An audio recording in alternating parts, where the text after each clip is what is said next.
There is never going to be an outside of this. You are never going to be able to step outside of this. You imagine you do. You imagine that you step outside of this when you go into a different room or when it's a different scenery. But actually, that's just the energy changing formation, giving the appearance that you're somewhere else. You're not actually going anywhere. Nobody can ever go anywhere. There is only ever what is. And you can run out of this room. You can go to India, you can walk around as many hills as you like, you can eat as much vegetarian food, you can wear the white clothes, you can go to rebirthing, you can become aware of your deep unconscious patterns, and you still won't ever get out of this. You can make your boobs bigger, smaller, go buy 100 dogs, and you'll never get away from this.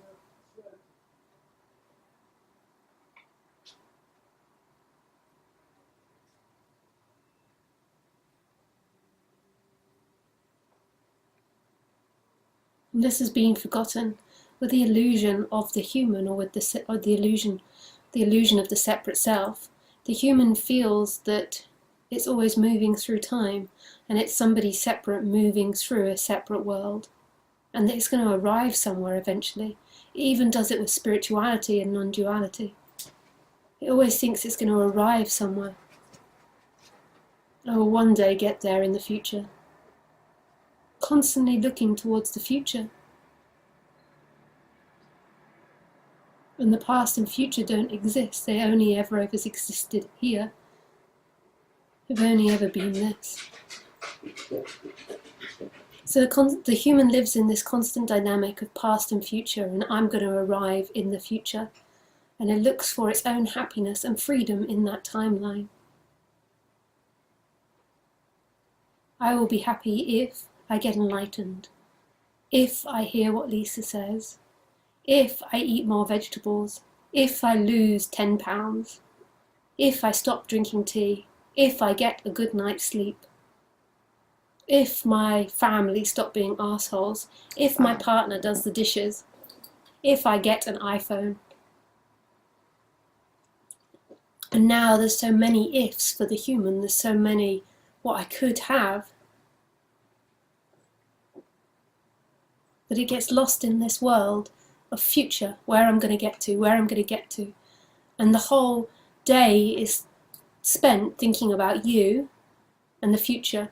And the you only exists from the past. It's crazy. And that illusory you is going to the future. So what you think you are has come from the past. And then you think you're going towards the future.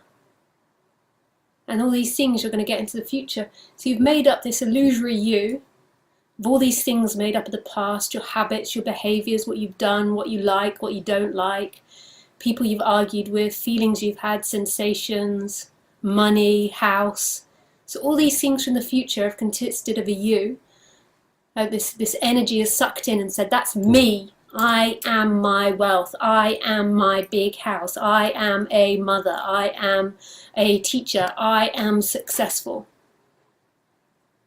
And then that illusory you that comes from the past then is going to illusory move in the imagination to an illusory imagined future and get this big present in the future, this big pot of gold in the future.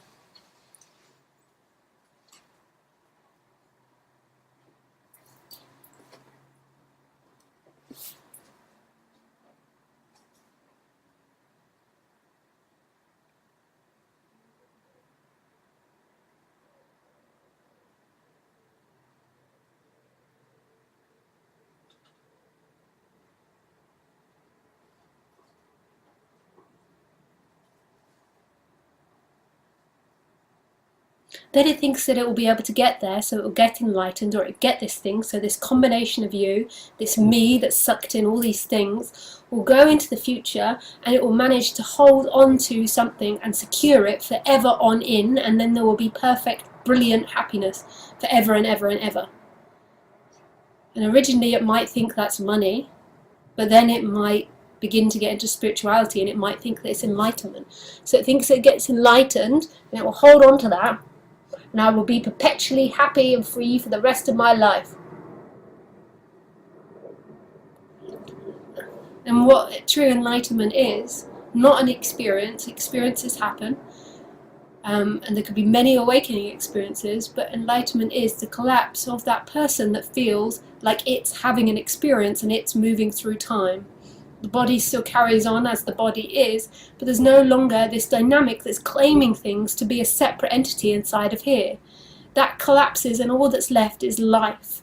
Some people call it an energetic expansion, or an expansion back into what is, but in a way, that's another big carrot, but we could call it that, an expansion back into what is, from being this contracted separate self to what is, to everything. And it's no longer a person in time having an experience. The person in time is an experience arising in perfect, brilliant stillness, as perfect, brilliant stillness.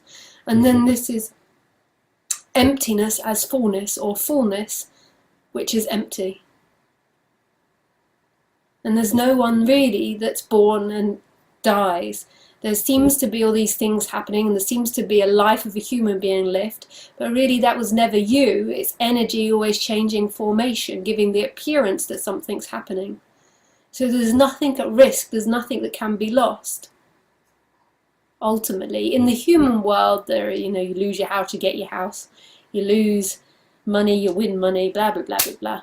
But ultimately, there's nothing that can be lost. And the human's forgotten that. The human's got so fixated on me and what I can potentially get in the future that it's completely forgotten the nature of everything, and that it suffers.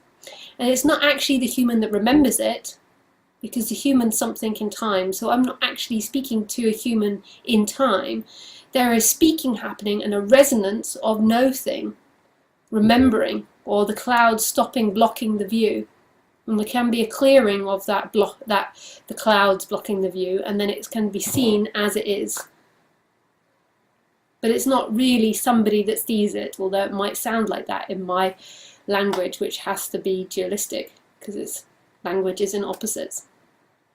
And it doesn't change necessarily the human's life or the human's way of being, but it is freedom, a remembering that nothing was ever lost, nothing was ever at risk. Everything is always free, and you're never outside of God. Everything is God. There's nothing that will be abandoned and lost in the future. There is no future, there is only this. And in this, everything is intimacy, everything is itself.